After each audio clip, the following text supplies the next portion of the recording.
2003 December 13 ഇറാഖിലെ അത്തവർ രാത്രി 8 മണി. ടൈഗ്രീസ് നദിയുടെ സമീപത്തെ കൃഷിഭൂമികളിൽ മുഴുവൻ ഇരുട്ട് പരന്നിരിക്കുന്നു. സ്പെഷ്യൽ ഓപ്സ് സൈനികർ ടാസ്ക് ഫോഴ്സ് 121 പൂർണ്ണമായ നിശബ്ദതയിൽ മുന്നേറുന്നു. അവർ ക്ഷീണിതരായും ഉത്കണ്ഠയിലുമാണ്. ആദ്യ 2 ലക്ഷ്യ കൃഷിയിടങ്ങൾ ശൂന്യമായിരുന്നു. ലക്ഷ്യം നമ്പർ 1 ഏക്ക് ഓഫ് സ്പേഡ്സ് വീണ്ടും ഒരു ഭൂതം പോലെ ഒഴിഞ്ഞുപോയതുപോലെ തോന്നുന്നു. Mission commander colonel James hiki തൻ്റെ വാച്ച് പരിശോധിക്കുന്നു. സമയം തീരുകയാണ്. പക്ഷേ ഇന്ന് അവരുടെ കയ്യിൽ ഒരു രഹസ്യ ആയുധമുണ്ട്. അതൊരു ഡ്രോൺ അല്ല, ഒരു സാറ്റലൈറ്റ് അല്ല, ഒരു ഭയന്ന തടവുകാരൻ. സദ്ദാമിൻ്റെ വ്യക്തിഗത ബോഡി ഗാർഡുകളുടെ തലവൻ മുഹമ്മദ് ഇബ്രാഹിം. സൈനികർ അവനെ വാഹനത്തിൽ നിന്നിറക്കുന്നു. അവൻ ഒരു ഉപേക്ഷിക്കപ്പെട്ട മൺകുടിലിലേക്ക് നടക്കുന്നു. അവൻ നിൽക്കുന്നു, നോക്കുന്നു. പിന്നെ തൻ്റെ ബൂട്ടിൻ്റെ അഗ്രത്തോടെ നിലത്തൊരു ഇടിഞ്ഞുകിടക്കുന്നു. സാധാരണ മണ്ണ് മാലിന്യം പഴയ ഒരു പായ ഒളിച്ചിരിക്കുന്നത് പോലെയൊന്നും തോന്നുന്നില്ല. പായ മാറ്റുന്നു, മണ്ണ് നീക്കുന്നു. സ്റ്റൈറോഫോം മൂടി കാണപ്പെടുന്നു. അത് തുറക്കുന്നു. ചീഞ്ഞ മണം, പഴകിയ വായു മുകളിലേക്ക് വരുന്നു. ഒരു ഇരുണ്ട നേരായ കുഴി. ആയുധങ്ങൾ ഉയർത്തുന്നു. ഗ്രനേഡുകൾ തയ്യാറാക്കുന്നു. പെട്ടെന്ന് താഴെ നിന്ന് ശബ്ദം. 2 മലിനമായ കൈകൾ മുകളിലേക്ക് ഉയരുന്നു. ഒരു ദീർഘമായ താടി, അലക്ഷ്യമായ മുടി. ഒരു മനുഷ്യൻ കുഴിയിൽ നിന്ന് ഉയരാൻ ശ്രമിക്കുന്നു. സൈനികർ മുത്തുന്നു. ഈ മുഖം പോസ്റ്ററുകളിൽ കണ്ടിരുന്ന നേതാവിനെ പോലെയല്ല. അവൻ ഇംഗ്ലീഷിൽ പറയുന്നു, ഞാൻ സദ്ദാം ഹുസൈൻ, ഇറാഖിൻ്റെ പ്രസിഡന്റ്. ഞാൻ ചർച്ച ചെയ്യാൻ തയ്യാറാണ്. 9 മാസം മുൻപ് ടിക്രീറ്റ് യുദ്ധം ഔദ്യോഗികമായി അവസാനിച്ചു. പ്രതിമകൾ വീണു. അമേരിക്ക യുദ്ധഭൂമിയിൽ വിജയിച്ചു. പക്ഷേ ഇൻ്റലിജൻസ് യുദ്ധത്തിൽ അവർ തോൽക്കുകയാണ്.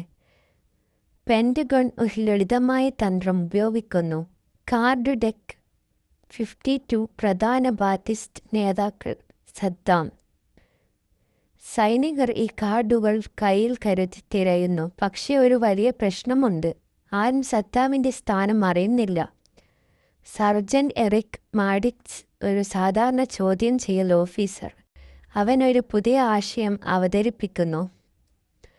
ഒരു ഒളിച്ചോടുന്ന നേതാവ് മന്ത്രിമാരെ വിശ്വസിക്കില്ല, രക്തബന്ധം മാത്രമേ വിശ്വസിക്കൂ. അവൻ ഡ്രൈവർമാരെയും പാചകരെയും ഗ്രേറ്റ് കീപ്പർമാരെയും ചോദ്യം ചെയ്യാൻ തുടങ്ങുന്നു. എല്ലാ വഴികളും ഒരു കുടുംബത്തിലേക്ക് നയിക്കുന്നു, അൽ മുസല്ലത്ത് കുടുംബം. അവിടെ ഒരു പേരാണ് പ്രധാനപ്പെട്ടത്, മുഹമ്മദ് ഇബ്രാഹിം. കഠിന ചോദ്യം ചെയ്യലുകൾക്ക് ശേഷം ഒരു സൂചന. എൻ്റെ അച്ഛൻ മീൻ പിടിക്കാൻ ഇഷ്ടപ്പെടുന്നു. സമാറയിലെ ഒരു മീൻ ഹാമതേക്ക് പോകുന്നുണ്ട്. അത് സാധാരണ കാര്യമല്ല. സദ്ദാമിന് മീൻ വിഭവമായ മസ്കൂഫ് വളരെ ഇഷ്ടമാണെന്ന് മുമ്പ് റിപ്പോർട്ടുകൾ പറയുന്നു. ബാഗ്ദാദിലെ ഒരു ഫ്ലാറ്റിൽ റെയ്ഡ് ഒരുപാട് ആളുകളെ പിടിയിലാക്കുന്നു. മാഡിക്സ് അവസാനമായി ഒരാളെ ചോദ്യം ചെയ്യുന്നു. അവൻ സമ്മതിക്കുന്നു. മുഹമ്മദ് ഇബ്രാഹിം ഇവിടെ തന്നെയുണ്ട്. മുഖങ്ങൾ തുറക്കുന്നു. 3ാമത്തെ മുഖം അത് തന്നെ, ഫാറ്റ് മാൻ. ഇപ്പോൾ ബാക്കിയൊരു കാര്യം മാത്രം, സദ്ദാമിൻ്റെ സ്ഥാനം. ചിലർ പറയുന്നു ഇതൊരു ഡീലായിരുന്നു, പണം, സുരക്ഷ. പക്ഷേ യാഥാർത്ഥ്യം കൂടുതൽ കഠിനമായിരുന്നു. സമ്മർദ്ദം, പീഡനം. അവസാനം ഇബ്രാഹിം പറയുന്നു, ഞാൻ കാണിച്ചു തരാം. സദ്ദാം 235 ദിവസങ്ങൾക്ക് ഒരു ഫാമിൽ ഒളിച്ചിരുന്നു.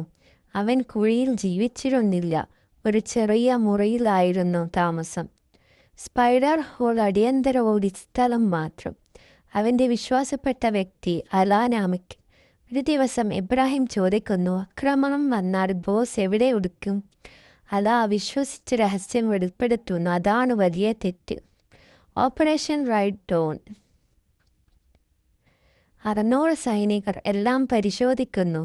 ഒന്നും കണ്ടെത്താനാവുന്നില്ല. അവസാനം ഇബ്രാഹിമി കണ്ടുവരുന്നു. അവൻ നേരെ ഒരു സ്ഥലത്തേക്ക് പോകുന്നു. നിലത്തടിക്കുന്നു. അതേ സ്ഥലം. മൂടി തുറക്കുന്നു. Don't shoot. കൈകൾ ഉയരുന്നു. സദ്ദാം പിടിക്കപ്പെടുന്നു. അവൻ പറയുന്നു, ഞാൻ പ്രസിഡന്റ് സദ്ദാം ഹുസൈൻ, ഞാൻ ചർച്ച ചെയ്യണം. ഒരു സൈനികൻ മറുപടി പറയുന്നു, പ്രസിഡന്റ് ബുഷ് സെൻഡ്സ് ഹിസ് റിഗാർഡ്സ്. അവനെ ഹെലികോപ്റ്ററിൽ കൊണ്ടുപോകുന്നു. അടുത്ത ദിവസം ലോകം കാണുന്നത് അവൻ്റെ അപമാനകരമായ ചിത്രങ്ങൾ. 2006 ഡിസംബർ 30 ബാഗ്ദാദ്. സദ്ദാമിനെ വധശിക്ഷ നടപ്പാക്കുന്നു. അവസാന നിമിഷങ്ങളിൽ പോലും വിളിച്ചു പോവരവുകളും അപമാനവും. കഥ അവസാനിക്കുന്നു. സദ്ദാമിൻ്റെ പിടുത്തം ഒരു ഇൻ്റലിജൻസ് വിജയമായിരുന്നു. പക്ഷേ അതിനുശേഷം ഇറാഖിൽ സമാധാനം വന്നില്ല. അതിൻ്റെ പകരം കലാപം, ആഭ്യന്തര യുദ്ധം, ISIS-യുടെ